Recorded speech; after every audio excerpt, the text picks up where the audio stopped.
The Agenda with Steve Paikin is made possible through generous philanthropic contributions from viewers like you. Thank you for supporting TVO's journalism. Next year, he'll be working on voter registration drives for the provincial and municipal elections here. That's what rapper and newly minted Polaris Music Prize winner Cadence Weapon said as he accepted that honor this week. Tonight, we'll hear from him directly about why that's top of mind. Then our Northwestern Ontario Hub reports on how Indigenous knowledge systems are helping in the fight against climate change. And from the Ontario Optometrists dispute to life with vaccine passports, we've got the Agenda's Week in Review. It's Friday, the first day of October, and that's next on the agenda.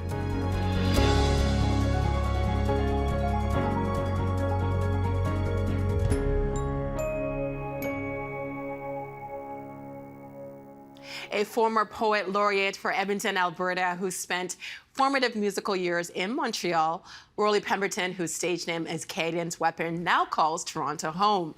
He's a rapper, producer, writer, and this week he won the hugely prestigious Polaris Music Prize for his 5th album, Parallel World. It's a groundbreaking record, and Cadence Weapon kicks off his U.S. tour supporting it tonight in Denver, Colorado. And that's where we find him. Hi, Cadence. Really, really nice to meet you. Hey, wonderful to meet you. Yeah, huge week for you. You won the Polaris, you performed at the Garrison, now you're in the States. But before we get our chat, I just wanted to show a clip of Afriville's Revenge off your album, Parallel World. Sheldon, please roll. Wish my people were treated with reverence. Instead, they're treated as irrelevant, disrespected because of resemblance. Courts want to see us be recidivists. All of this, it gets ridiculous. We've been failed by representatives. Get so tired of the rhetoric. Get moved out for other residents. No more living with the reticence. Say what I feel without regretting it. Smart, black, handsome, plus I'm eloquent. All they notice is the melanin. Smart, black, and eloquent, and handsome. Nice to meet you. That record has been on, I've been playing that a lot. The album itself, it's incredible. But for anyone thinking that you're an overnight success, this is not your first nomination for the Polaris Prize. What has the road been like for you to finally get this recognition? Oh, it's very meaningful to me. I mean, I feel like I'm somewhat synonymous with the Polaris Prize because I was nominated for the very first one in 2006. And you know, I've gone through a lot in my music career, and just to have this level of recognition, like it's, you know, I feel like I'm walking on a cloud. It hasn't totally sunk in, but it feels amazing. Well, you called yourself the Susan Nucci of rap.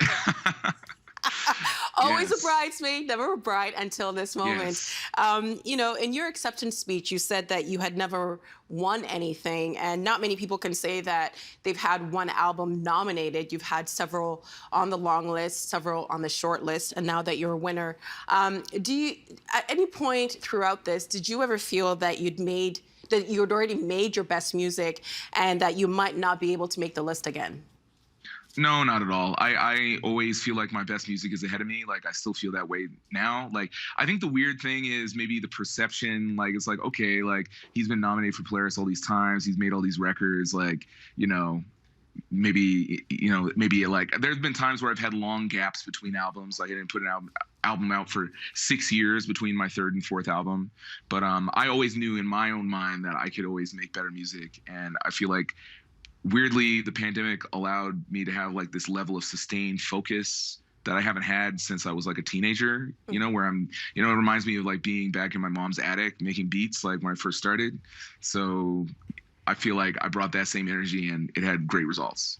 Because I think for some people, the pandemic, we all experienced it at the same time, but for some people, it affected them in different ways. Why do you think it affected you in a way where you, I guess, found yourself to be more creative? Yeah, well, I mean, for instance, right now I'm in Denver, you know, and like I'm on tour. So there's usually all these other distractions that prevent me from having the space and time to really create new music. But with the pandemic, that was completely over, you know, like, you know, when it first happened, you know, like a lot of people, like I had all these plans. I was supposed to do South by Southwest. I was supposed to play a bunch of festivals and stuff. And, you know, that was over. And then I just kind of had to like resign myself to being like, like, let me just stew in this forced isolation situation, right?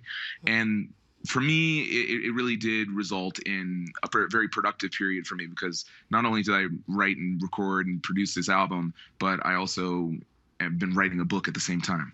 Well, we'll talk a little bit about the book if we get time, because we've got lots of things to talk to you about.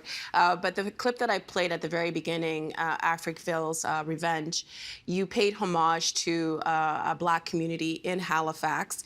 The community was around for 150 years, but in the 60s, the city of Halifax demolished that community, that Black community. This is something that I never learned about in school. Was this intentional on your part to share a history? Because I think when we think about who belongs in Canada, we think certain groups belong and others don't. So was this intentional on your part to share that history? Yeah, that was very important to me. I started thinking more about Black Canadian history, specifically because I wrote an article for this publication, Hazlitt, about Little Jamaica in Toronto, which is kind of undergoing LRT-based, transit-based gentrification. And I started doing more research and thinking of other communities that have been disenfranchised in a similar way. And I was like, oh, damn, like Africville. I never learned about that in school. I never learned any Black history in school growing up in Edmonton or anything, like, and that really made me feel like, I'm very othered. I felt like, okay, maybe I'm not really a part of like the Canadian tapestry or whatever, But I think it was really important for me not only to highlight this Black Canadian history, but I feel like the album itself is a document of Black Canadian history. It's like my experience. It's maybe, not what you would associate like musically, electronic music, experimental music, like UK grime inspired music. It's not what you expect from Canadian rap, but now I feel like I've put the flag down for, Black people in Canada who think differently and make different kinds of art. And music is music. And I just want to pick up on a word that you just used. You felt othered. Because on another track, Eye to Eye, you rap, thank God I made it home today. If I walked another block, I might have been blown away. I don't think I'd be surprised. These things happen every day. Some people watching or even listening to this, they might be surprised this is something that you consider daily. What does that do to you in how you see the world and how the world sees you? Well, that song is really inspired by the concept of double consciousness, and it was specifically inspired by the Chris Cooper, Amy Cooper incident in Central Park that happened, where, the Black bird watcher and this woman who was Canadian, she tried to weaponize the police against him. And that's something that I think a lot of Black people can relate to, this idea of like, you could be just walking down the street and anything can happen, and it's like, whether it's like police brutality or just everyday kind of microaggressions. Like, I just really wanted to talk about that because I've never really heard anyone discuss it in a song in that way. And it's something like, even like I live in Toronto and I used to live in Rossesville, and I really was inspired by the idea of like, there's all these like, nice white rich people in the neighborhood, and I'm walking on the same sidewalk as them, and I'm thinking like, okay, I don't want to walk too closely behind them. I don't want to seem threatening. And, it's this weird like mental calculus that Black people have to make, that I don't think is really well known. This idea of like thinking of how I'm perceived as well as like perceiving myself the way I typically do. It's like this weird dichotomy that I often have to deal with. And you mentioned Roncesvalles. It's a community in Toronto. I used to live near there. And it's interesting because I think the pandemic has allowed other people to maybe consider other people's experiences. Because before, I don't know, did you think that you had that freedom to talk about these things before the pandemic? It's different. I mean, I've in my last few albums, I've really tried to be very empathetic. And I've tried to like put myself in different perspectives and rap from different perspectives. But particularly, the pandemic, I definitely was really honed in on that, and I made it more of a point of emphasis to really talk about these subjects, especially just I was really inspired by the George Floyd protests and just seeing this, uprising of collective action. It really spurred me on. And I was just like, okay, we're talking about this stuff on the news now. People are talking about, microaggressions and institutional racism, on a large scale. And these are things that, I used to like question myself and be like, is this really happening? Is it real? And it's like, I knew it. That's how I felt. I was like, I knew it. And now it's, a regular subject. And so that made me feel like I got to go in. I got to do this. I got to like no holds barred, just be totally honest and forthright about how I feel about these issues. And earlier this summer, too, you shared an essay where you shared your experiences. When we talk about being honest, you talked about being signed to a 360 deal. And you wrote in your essay that during the first 10 years of your career, you basically didn't make a dime. You traveled the world and you played hundreds of shows and you were penniless the whole time. How did you get yourself up every morning and to continue to make music, even though you were in a situation where you're basically not making any money from all the work that you were doing? Well, it was a situation where it was kind of like there was a carrot on the other side where it's like, oh, if I keep going, eventually it's going to break through and I'm going to it's going to balance out and I'm going to make some money. But, for me, I just love music. Obviously it's something like I would do it for free. And clearly I did it for free for many, many years. And I just always believed in myself, and I knew eventually, I'd extricate myself from the situation, and I would move on and do the kind of things I'm doing now. But yeah, it was really hard. There were definitely some moments where I felt like I didn't want to make music anymore. I realized when I wrote that essay, so many people reached out to me, so many artists, so many people with similar stories, so many people really relating and resonating with what I was talking about. It was just kind of like, wow, this is way wider than I had ever imagined. Mm-hmm. Well, it's a great thing that you did, because we end up this week with you winning the Polaris Prize. And I just wanted to share a little excerpt from your speech after you won the award. You said, "If I won this, I wanted to announce that next year I'll be using some of my resources to organize some voter registration events around the Toronto municipal election, as well as the Ontario provincial election, because we need some changes to our leadership and we need to make things more equitable for people in the city to be able to vote. I also just want to take this time to mention that Justin Trudeau has worn blackface so many times, he can't even remember how many times, and he was just given a third term. That's exactly why I need to be making rap records that are political, that are about these subjects, because that's still a fact today."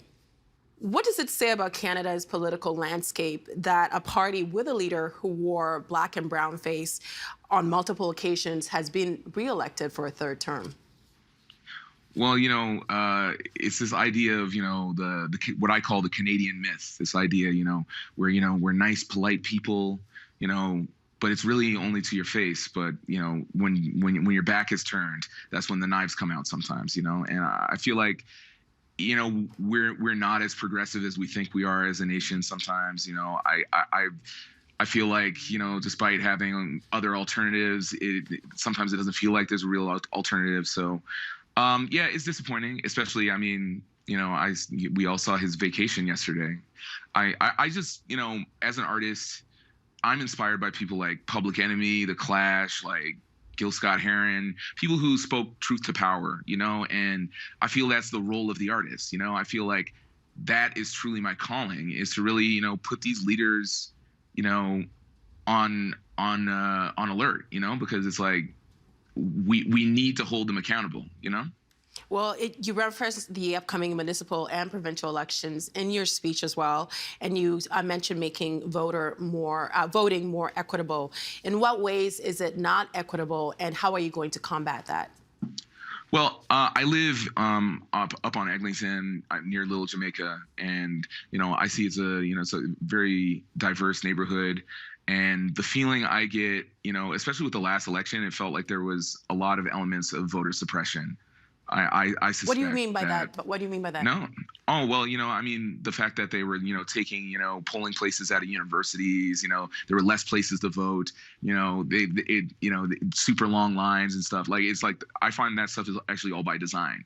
Because if you keep, voting numbers low, you can kind of predict the results a bit better, in my opinion, So my idea is let me get people more engaged and more excited about voting who don't really think about it, or the very many people who don't vote, and they don't see that this is actually like a something that's just changed so many lives all around the world. The fact that you're able to your voice can be heard, and if you vote, you can complain about the results later, like I'm just like a really big voting advocate. And I think I'm really excited about that part of, putting together these voter registration events. There's going to be bands and stuff there, like ads registering people. Like, I just think it's really exciting, especially in like a neighborhood like mine or like Parkdale, places that are just very diverse, that, the more engagement that we can have, the more we can have, leadership that reflects the people in the communities.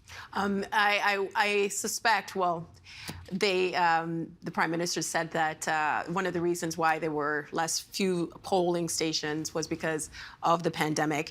But we do find ourselves in a situation where we live in a world that seems to parcel issues either left or right. What role do you think that plays in maybe the voting apathy that we're seeing? Well, I mean, a part of it is just, it was an election that nobody wanted, and it just felt like this chore, especially during like a global pandemic.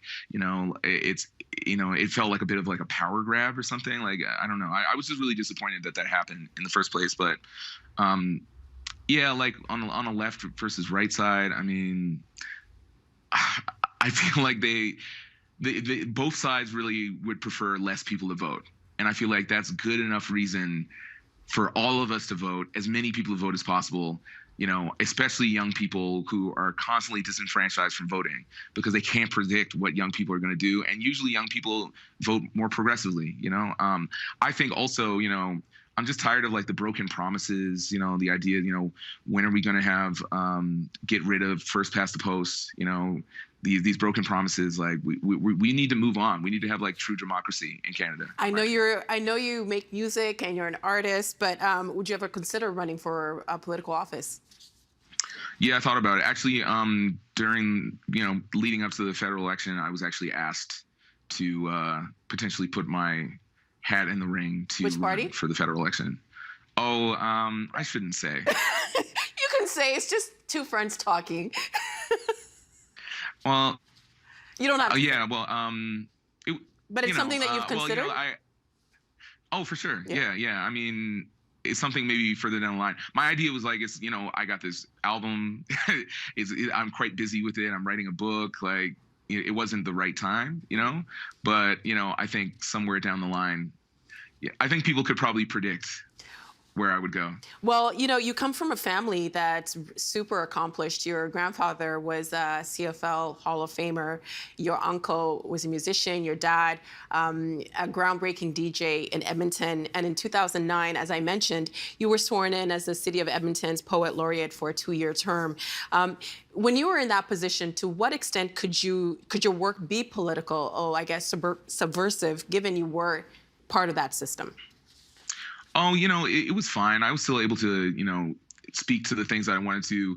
My thing was like, I was trying to do things that were really, Edmonton focused and about our culture and really like lift that up. And I never felt like, oh, I can't say anything or I can't do this event or whatever. Like, I never felt any barriers. But I feel like, the problem with, getting involved in like party politics is, you have to toe the party line. And frankly, I've never been very good at that. Well, maybe that's what fight the power means, right? Absolutely. I think, some of the great leaders in the history of the world didn't toe the line. So I don't know, maybe it is a good idea. Well, you're in the States, you're in Denver, Colorado, and you're going to be heading out on a U.S. tour. So many Canadian artists end up leaving Canada to seek recognition that they might not be getting in Canada. Do you ever feel the need to head south? I've thought about it, of course. I mean, it's something that it's become quite common, that kind of like Toronto to LA pipeline. I've got so many friends, but I don't know. I think I've been in Toronto now for 6 years. I feel like the more time I'm there, the better things seem to be for me, and I feel like I'm really developing a great community there. And I don't really have any plans to move anywhere else. My thing is like, I really feel like a real, responsibility as a Canadian artist to really like, show people that you don't have to move to LA or New York and you can really make a difference with what you're doing it within Canada. And I feel like particularly this record is it's definitely telling me like, you know, Canada is a fine place to be. You made this record, as we've mentioned, during the pandemic. How did that impact your creative process and what you wanted to say on this album? Oh, heavily. I was heavily influenced by the pandemic. This record, it couldn't have existed in any other circumstance. And it's so strange making an album like this. I had to do almost everything remotely. I was dodging the different lockdowns and stuff to be able to get into my studio. And then it would be like just like a mad dash to like record as much as I could. You know, it definitely, the recording process had like a real urgency and it had really frantic energy to it. And I feel like that is reflected in like what I'm talking about, and is very of the moment. I think that really resonated with people, especially, you know, we're in this era where, you know, you and I, we're speaking virtually, you know, like so much of our lives are more connected electronically than ever. And I wanted to really make a record that spoke to those themes. Well, I'm glad you brought that up, because that track, I guess you're referencing, is On Me. You're talking about the fact that, you know, we're kind of being surveilled on our phones, CCTV. As a musician, can that work to your advantage in the way that, having had the issues that you had with the 360 deal, being able to connect directly to your fans? That's one of the most important things to me. You know, I'm always looking for new ways to like have a bufferless connection with my audience, because I feel like with the different social media companies, you know, they rely on disconnecting me from my audience. I bring people to their platform, but then I can't reach them all with, you know, my posts. I can't, on the streaming companies, like thousands of people listen to my music every month, but I can't message a single one of them, you know? And so I've looked for different platforms. Like, you know, I have a Substack newsletter that has been a really great experience where, you know, it's like over 1,000 people right now where they're able to connect directly with me, you know?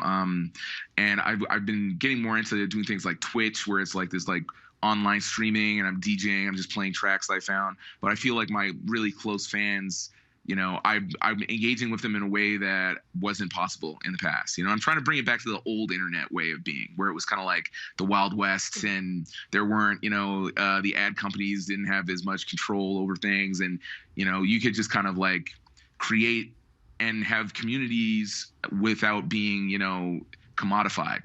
Well, you know, we keep hearing about wanting to move to the new normal, and your album has kind of been described as dystopian. I don't know if you like that description or not, but I think even with some of the music that the tracks, it might make some people uncomfortable. What do you think we should all consider when we're in this moment as we consider and how we move forward, hopefully past the pandemic? Well, I would say, like, don't rush to normalize or whatever. Like, there's no normal. That's over. We're in a new era, you know, like, and I feel like I just, you know, spoke directly to what's happening in the world, and it's a reflection of what my reality is. And yeah, it can be uncomfortable. Yeah, maybe it feels dystopian to some people, but I don't know if you looked outside lately, but we're in like a crazy time. You know, the pandemic has completely upended everything that we once knew. I'm out here playing shows in America and feeling quite anxious about it. You know, like it's weird times. And so I'm happy to soundtrack them. Are you feeling anxious because of the pandemic, or just the mood, or?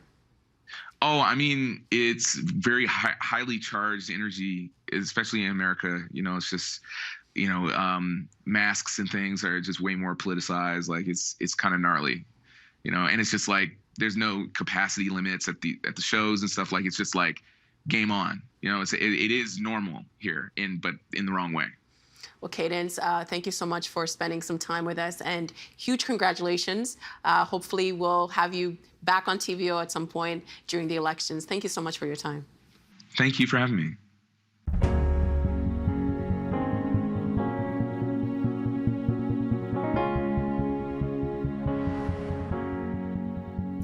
As the effects of climate change become more evident, the need for good information and solutions is obvious. Charnel Anderson covers the northwestern part of the province for Ontario Hubs. She's been speaking to experts about what Indigenous knowledge systems have to offer traditional climate science and how to integrate that to get better outcomes for everyone.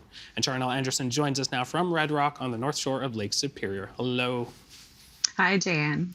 All right, so let's start off with talking about what exactly Indigenous knowledge systems are. Right. So there's no universal definition for what an Indigenous knowledge system is. You know, there's thousands of Indigenous cultures across the globe and just as many knowledge systems.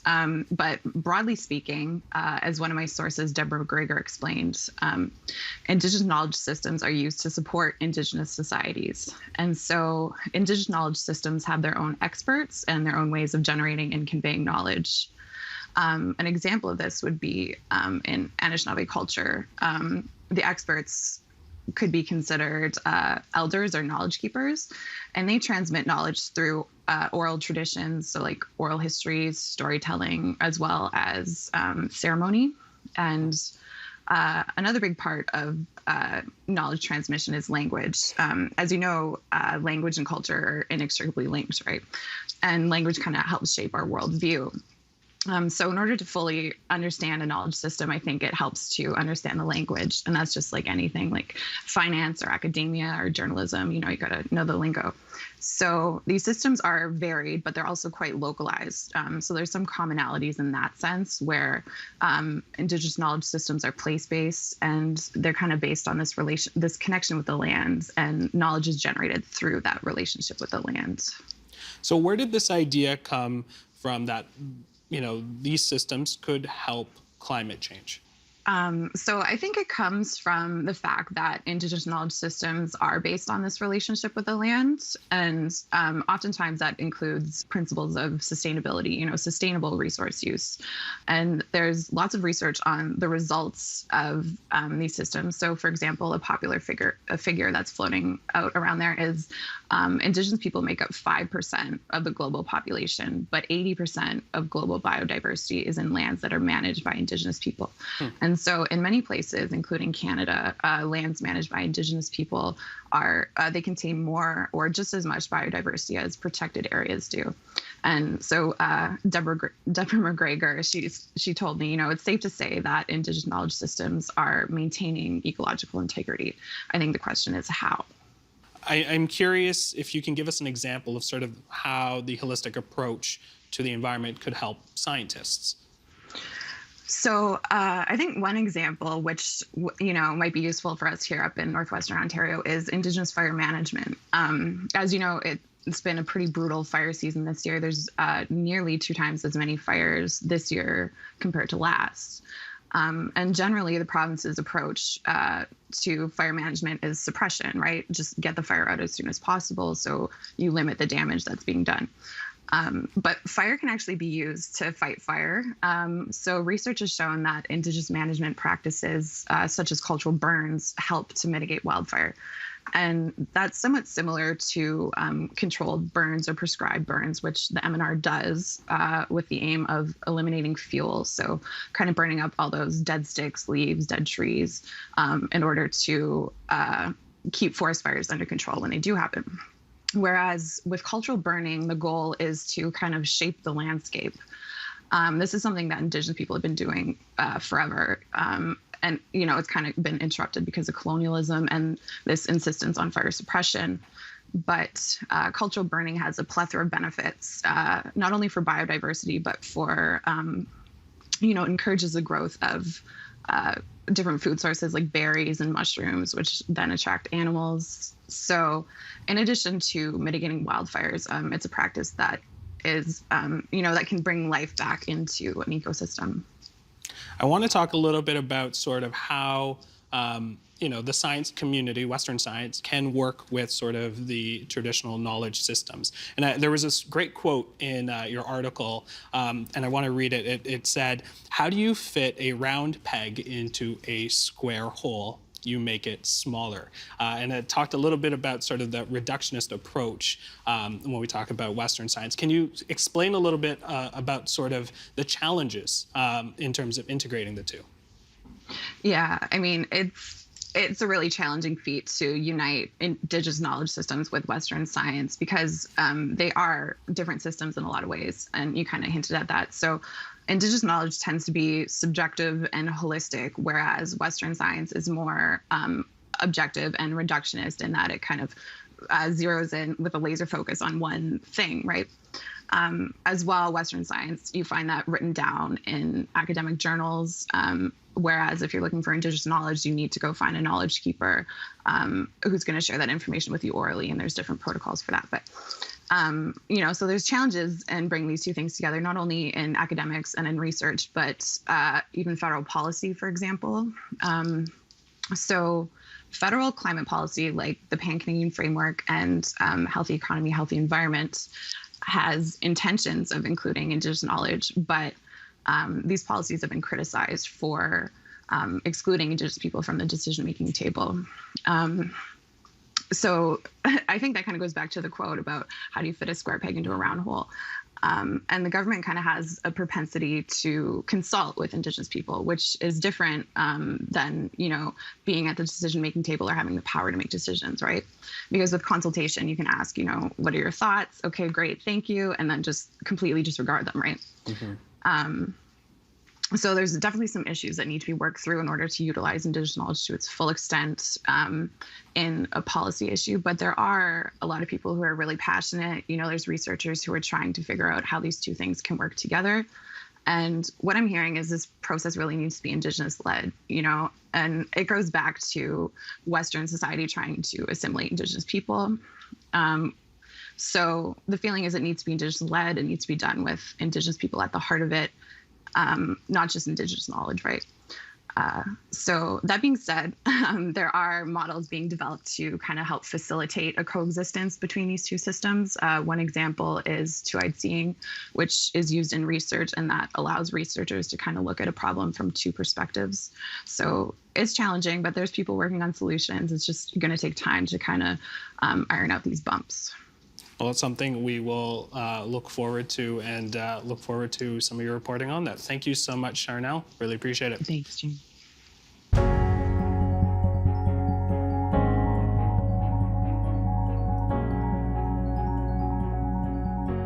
The agenda this week got advice on how to talk to pandemic skeptics, debated whether vaccine passports are divisive, and heard why American author Tom Nichols says the people may have become their own worst enemy in liberal democracies. The Agenda's Week in Review begins finding out why optometrists in Ontario won't see children or seniors right now. Vision is our most important sense, and regardless of whether or not we're in a pandemic, I think you have to consider that these are essential healthcare services, and they're services that need to be dealt with and managed. I think what we're seeing here, there's a history of 32 years of Ontario governments not taking action around primary eye care services, and I think that's where the real problem lies.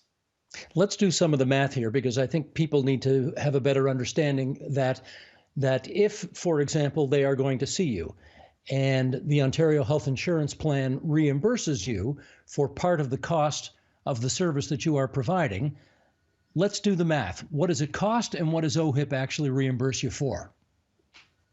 So we have multiple data points that indicate that the cost to provide a comprehensive eye exam in the province on average is around $80, and OHIP on average is paying $45. That 45 number has only increased $5 since 1989, and at that time we were being paid $39.15. So if you take that $39.15 and inflate it over 3 decades, you're arriving at a number that's close to $80. And we've done studies. We look at other jurisdictions. There are 4 other provinces in Canada that provide publicly funded eye care services. And when you compare apples to apples on what is being provided, the next lowest reimbursed province is Manitoba at 77. Following them is Quebec at 106. And following Quebec is Alberta at 137.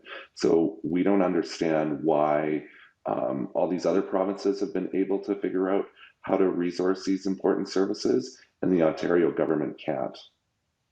So just so I understand, is this to say that every time you deal with a patient who needs to use the health insurance plan to see you, you're losing money? Yes, we're paying to see those patients. That's correct. How does that make sense?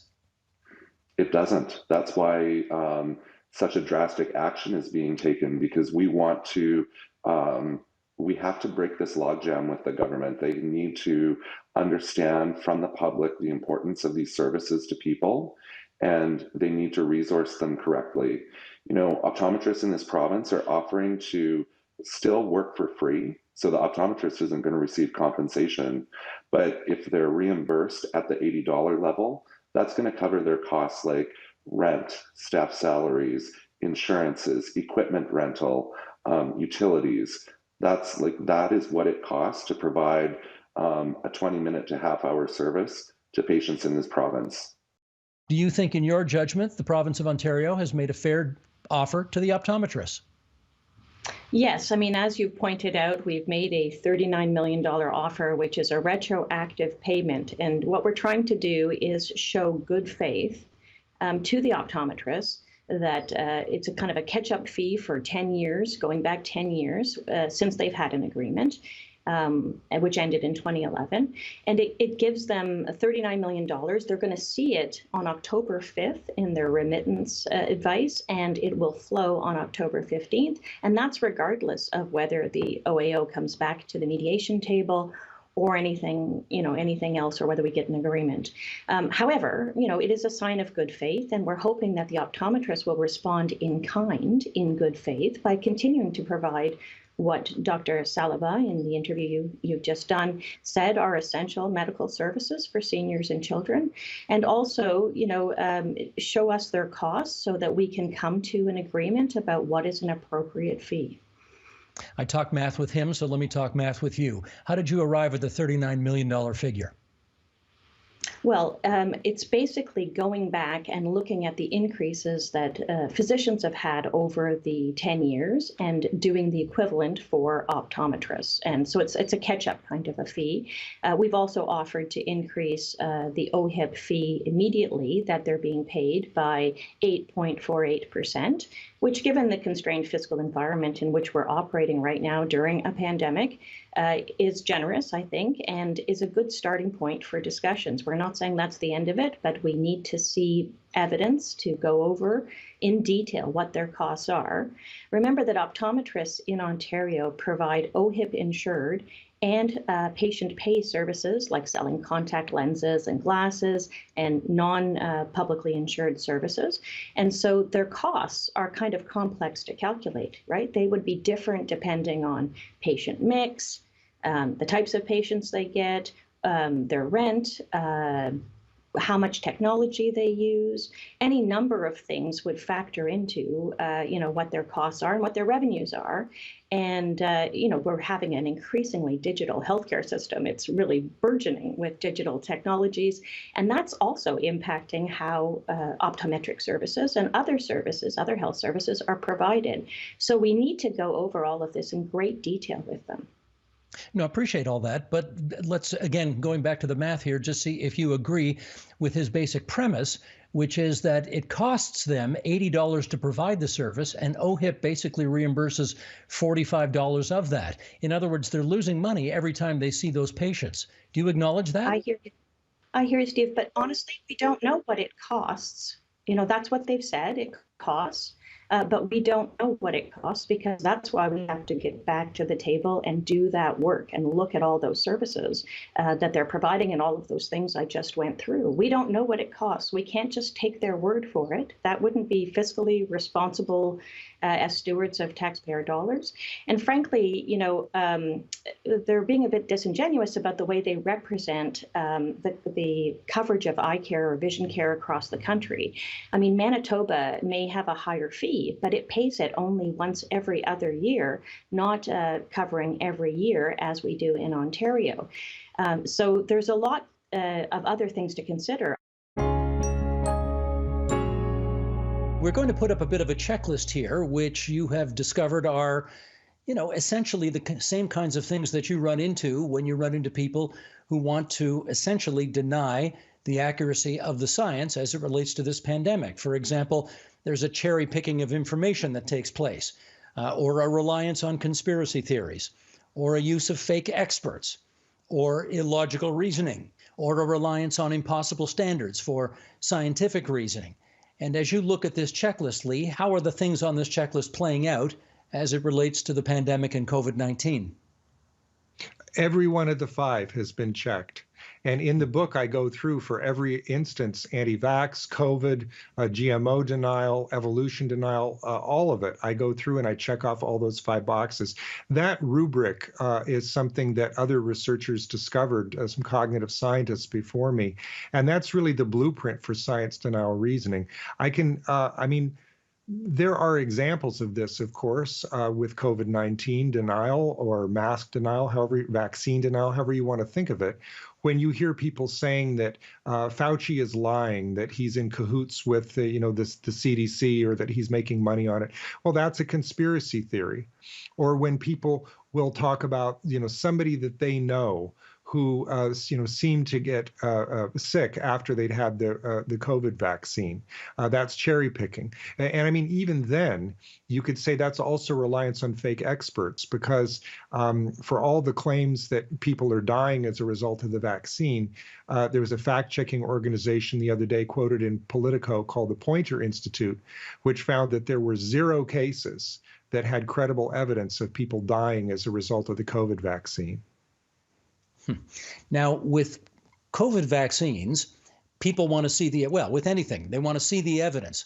And with COVID-19, it's particularly difficult to actually see the evidence. And of course, the long-term consequences beyond that are going to be difficult to see in this very moment.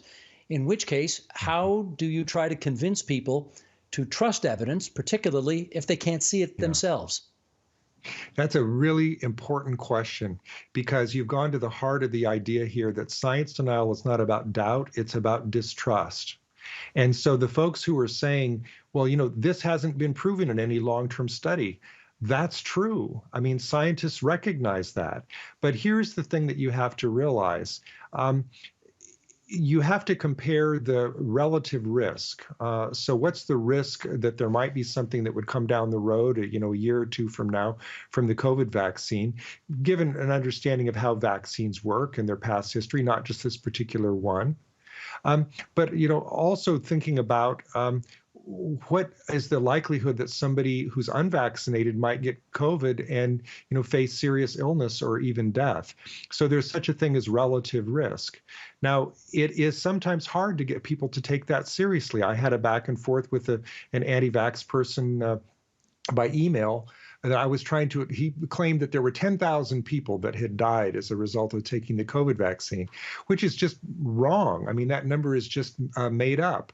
And I asked him what his source was, and he told me it was an unreliable source. And then I said, look, even if you're correct, even if that outrageous number were true, it still might be a good idea to get the COVID vaccine, because look at how many people have died of this, around the world. And he came back memorably with the claim that, well, that was ridiculous because no one had died of the COVID had died of COVID anywhere in the world. He thought nobody had died of COVID anywhere in the world. In the world. How do you have a conversation with somebody who believes that? At that point, the conversation was over. I mean, there are some folks who are so far gone that there's really nothing that you can do. And I encourage people to understand that science denial exists on a spectrum.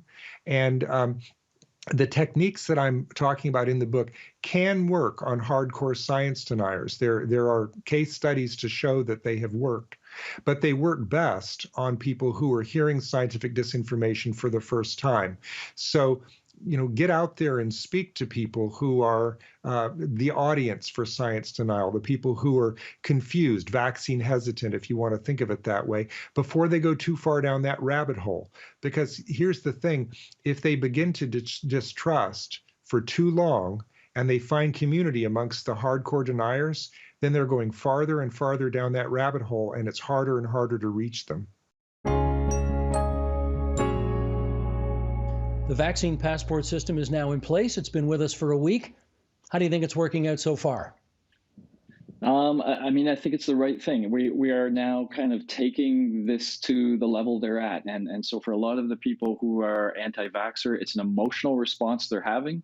They have a lot of fear about things. And, you know, to some extent, this is an emotional antidote to the sense where we're saying, okay, you have some fear, but you also have all these other things you would like to be doing. We're now going to ask you to choose between them. And it's kind of, I equate it to the father when you have the argument where the father says, that's it, argument's over. I have the car, I have the keys. If you ever want to drive my car again, you're going to play it my way. And that's what they're facing right now, is this tough decision of how much do they want to be an anti-vaxxer? How much do they want these freedoms that they're so used to? Quam, based on what you're reading, seeing, and hearing, how do you think it's working so far? Well, I'm very worried about it. I must admit, pre-pandemic, we had a two-tier society and COVID made it worse. And I don't think divided societies ever work. And so I'm much more interested in thinking how we can get everybody on side for what needs to be a community effort to beat COVID. And I'm worried about policies which inadvertently divide us rather than bringing us together. And Kavukian, how do you see it? COVID vaccines and vaccine passports are indeed very divisive. There's no question. The issue is not whether the vaccine works. It certainly appears to work for 4 to 6 months, decreasing the probability of contracting COVID-19. But the question is, at what cost? And we also have to be respectful to both sides. I'm not an anti-vaxxer. I'm a classic liberal, but I want the sun to shine on the evidence on both sides, and let the photons disinfect the bullshit. I mean, we just need equal opportunity and hearing on both sides of the equation.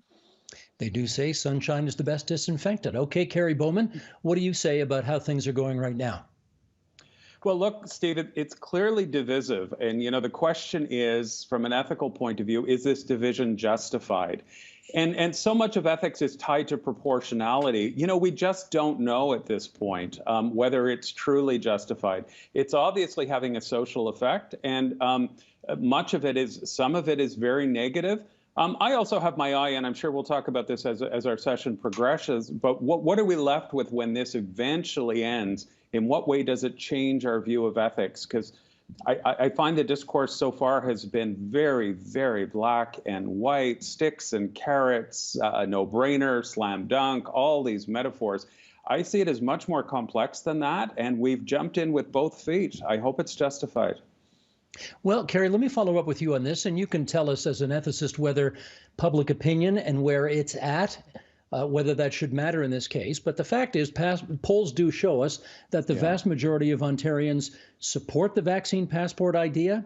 They support the notion that if you want to go to a Jays game or you want to go to a gym or a restaurant, other non-essential places, you should have to be able to show some kind of identification that indicates what your health status is. Are you on side with the notion that if 80% of the people believe that's the way we ought to do it, then that's the way we ought to do it? Yeah, so that's a strong democratic principle. And look, that's a profound ethical argument. But I think most of us here and listening would appreciate that, majority is a terrible way to protect vulnerability and other people's rights. And so that's a great concern. Also, they're on board, but we have no metrics. What's the end point? What's the, what are the ins and outs epidemiologically? What will the effect be? It's so blended with other interventions, we may never know that. So although people, I would say, are on board, I appreciate that. I still worry about, how it affects many, many other people within our society. All right, Quam, let me do the follow-up with you, which is, should public policy not favor those who are both in the majority, following health protocols, went and got their shots? Should public policy not favor them? So I should start by saying that I am really very, very pro-vaccination. I do believe that when we look at the 4.5 million deaths from COVID worldwide and the actual incredibly low incidence of vaccine problems, that we're in the right place trying to get people vaccinated. And if anybody asked me whether I thought 18 months from the start of the pandemic, I'd actually be having a conversation about people's right not to protect themselves, I'd say this is crazy, it's ridiculous, right? And your right not to protect your neighbor, I'd say I didn't think we'd be having this conversation. And so I'm very, I'm very pro that. The question for me is, how do you get there? And whether having and how you get there in a way that's that produces consensus.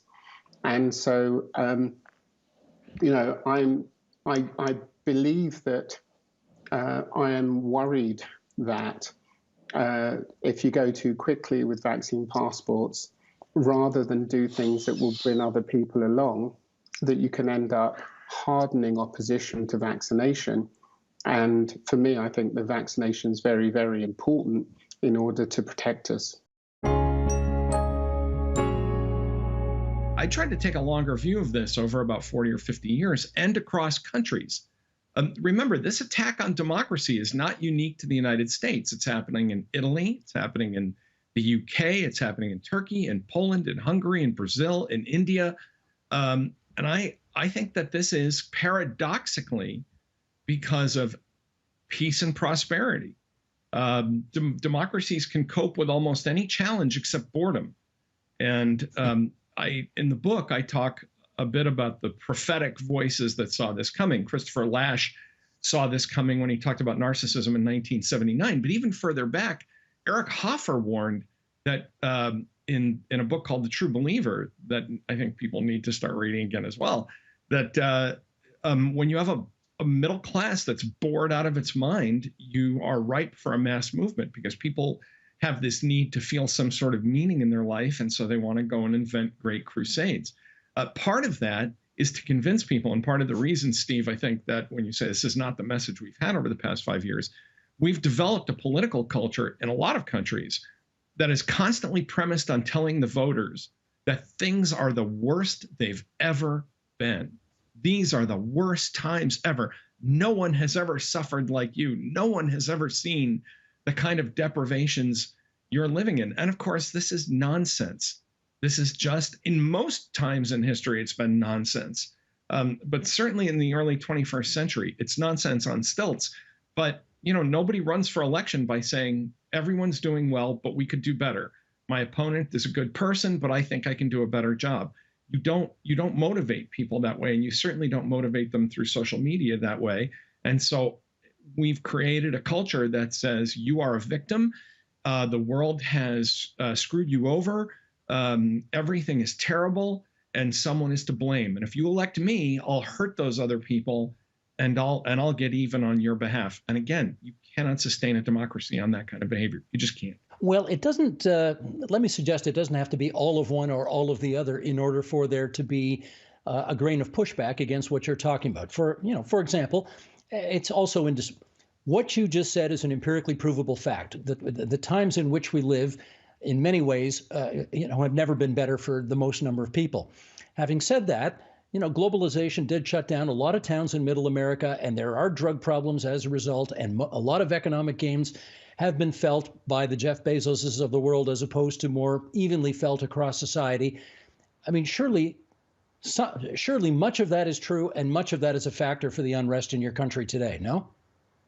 There are two problems with that. First of all, as I point out in the book, having come from one of those towns, much of that deindustrial damage was actually done 30, 40, 50 years ago.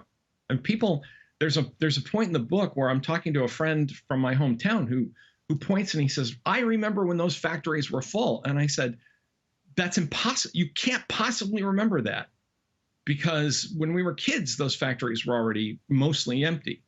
And so I talk a lot in the book about the lure of nostalgia. And so there's this assumption that, again, the data does not bear out, that somehow globalization in the past 10 years just emptied out all of these towns. The other problem with that thesis is the very poorest, at least in America, are not the people rebelling against democracy.